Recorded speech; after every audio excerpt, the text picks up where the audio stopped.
পুলিশের একটাই কাজ, টাকা তোলো আর তৃণমূলকে স্যাটিসফাইড করো। আর মমতা ব্যানার্জি যা বলছে সেটা আগে সিআরপিসি আইপিসি ছিল, এখন বিএনএস, আইনে থাকুক আর নাই থাকুক তাই করো। উনি কি বলবেন? উনার যিনি মালিক মমতা ব্যানার্জি পুলিশ মন্ত্রী, তিনি ব্যর্থ এবং তিনি সবসময় বড় বড় কথা বলেছেন। এখানকার সিপি অপদার্থ, সিপির একটাই গুণ, তিনি লোকসভাতেও লুট করে জিতিয়েছে ওদেরকে, নৈহাটিতে উপনির্বাচনেও জিতিয়েছে। স্বাভাবিকভাবে গুডবুকি আছে, এলাকার আইন শৃঙ্খলা নেই, সব জায়গায় রাজনৈতিক হস্তক্ষেপ, গুন্ডা মাফিয়া মস্তান রোহিঙ্গা মুসলমান তাদের নিয়ন্ত্রণে চলে গেছে ব্যারাকপুর শিল্পাঞ্চল। সাংসদ তো বলছেন যে ব্যারাকপুরে শান্তি বজায় রয়েছে, এখানকার বিধায়কও বলছেন ব্যারাকপুর দিশপুরে শান্তি বজায় রয়েছে। উনি বলছেন যে চোখে কিছু রোগ হয়েছে, নইলে দেখতে পাচ্ছেন না। এর সঙ্গে একটা বিষয় রাখবো যে আরজি করের মূল যে আন্দোলনকারী ছিল আসিফুল্লাহ, তাকে আজকে হাইকোর্ট থেকে স্বস্তি দেওয়া থেকে তদন্ত, সেই তদন্ত প্রথম দিন থেকেই বলেছি। আমি ওনার সঙ্গে ফোনেও কথা বলেছি। ওনার বাড়িতে যেভাবে পুলিশ গিয়ে অত্যাচার করেছে, হাইকোর্টের জাজমেন্টকে আমি ওয়েলকাম করছি এবং অ্যাপ্রোপ্রিয়েট জাজমেন্ট হয়েছে। এবং এর ফলে পশ্চিমবাংলায় পুলিশের তো লাজ লজ্জা নেই, দোকান কাটা এরকম প্রতি সপ্তাহে হাইকোর্ট থেকে থাপ্পড় খায়। হাইকোর্ট শুধু নয়, অনেক সময় উচ্চতর আদালত থেকেও থাপ্পড় খায়। তারপরেও তো লাজ লজ্জা নেই। পুলিশের একটাই কাজ, টাকা তোলো আর তৃণমূলকে স্যাটিসফাইড করো। আর মমতা ব্যানার্জি যা বলছে সেটা আগে সিআরপিসি আইপিসি ছিল, এখন বিএনএস, আইনে থাকুক আর নাই থাকুক তাই করো। কিন্তু মমতা বন্দ্যোপাধ্যায় তো আবার আজকে বলছেন পুলিশ আধিকারিক ভিডিওদের গ্রামে গ্রামে ঘুরতে, সব জায়গায় ঘুরে ঘুরে দেখতে, যেটা কাজ ঠিক হচ্ছে কিনা। টাকা কোথায়? কি কাজ করবে? টাকা কোথায়? টাকা তো নেই। পশ্চিমবঙ্গ সরকার এই বছরই 91,000 কোটি টাকা ঋণ নিয়েছে। এখনো 3 মাস 2.5 মাস বাকি বছর, আর্থিক বছর শেষ হতে। 79,000 কোটি টাকা বাজার থেকে ঋণ, 9,000 কোটি টাকা রিজার্ভ ব্যাংক থেকে কেন্দ্রীয় সরকারের গ্যারেন্টারের মাধ্যমে ঋণ, আরো 2,200 কোটি টাকা আদার সোর্স থেকে ঋণ। 91,000 কোটি টাকা প্রায় ঋণ নিয়েছে। রাজ্যের 2011 সালে বামফ্রন্টের সময় ঋণ ছিল 1,98,000 কোটি টাকা, মাথা পিছু 20,000 টাকা।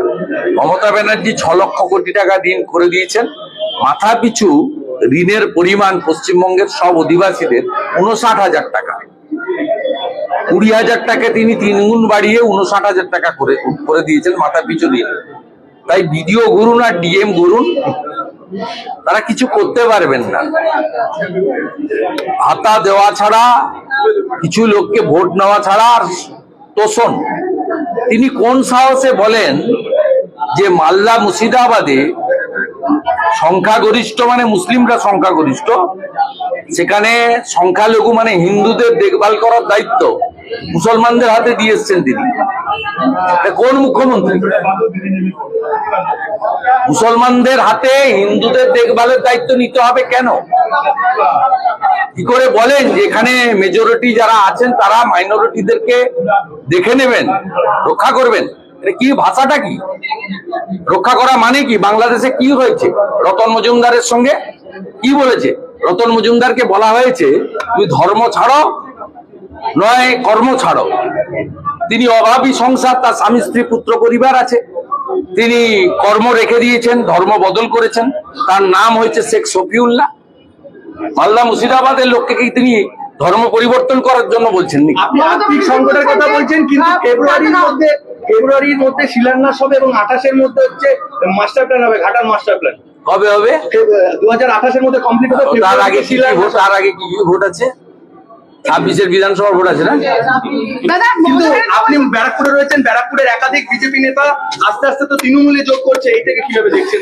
কেউ যায়নি, যারা রয়েছে বিট্টু উনি কোনো পদে ছিলেন না, কিন্তু তিনি তো বিজেপির কনভেনার ছিলেন বিটপুর বিধানসভারই। হ্যাঁ, আগে ছিলেন, এখন ছিল।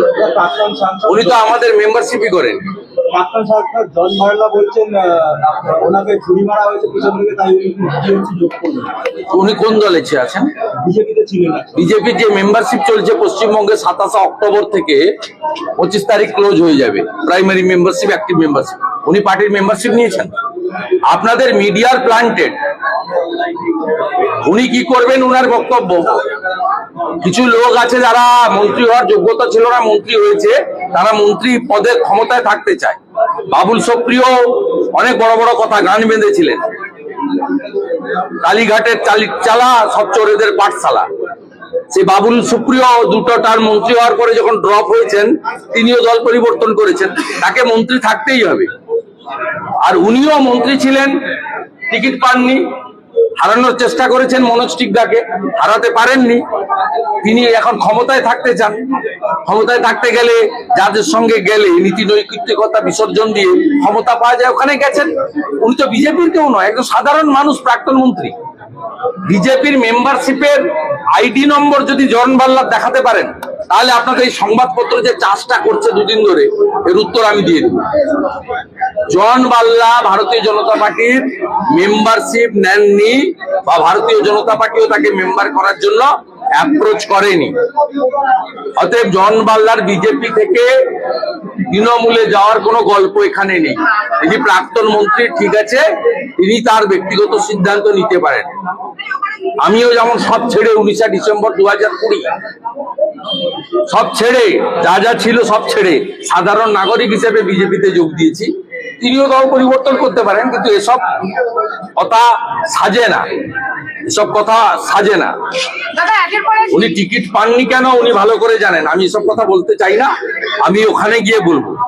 আমি টি গার্ডেনে ফেব্রুয়ারি মাসে যাব, আমি বাগানে গিয়ে বলে দিয়ে আসবো। বাঘকে খেতে দিচ্ছে না। আর ওনার সঙ্গে ডেরেক ওব্রায়ানের মাধ্যমে কি রফা হয়েছে আর কেউ না জানুক, আমি জানি। আমি জানি কি রফা হয়েছে। অতএব এগুলো বলে বেশি কিছু হবে না।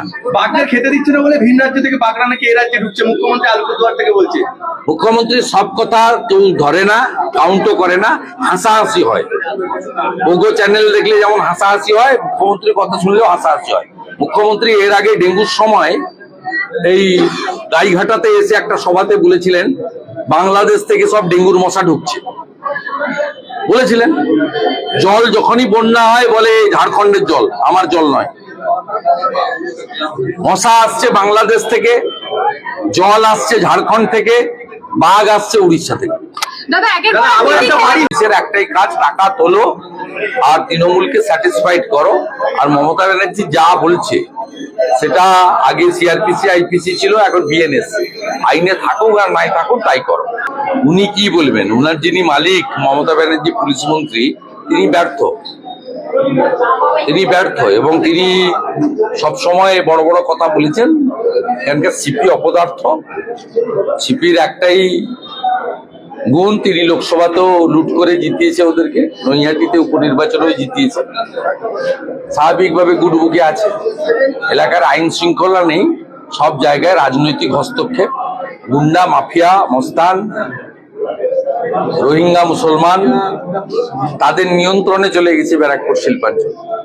এখানকার সাংসদ তো বলছেন যে ব্যারাকপুরে শান্তি বজায় রয়েছে, এখানকার বিধায়কও বলছেন ব্যারাকপুর দিশপুরে শান্তি বজায় রয়েছে।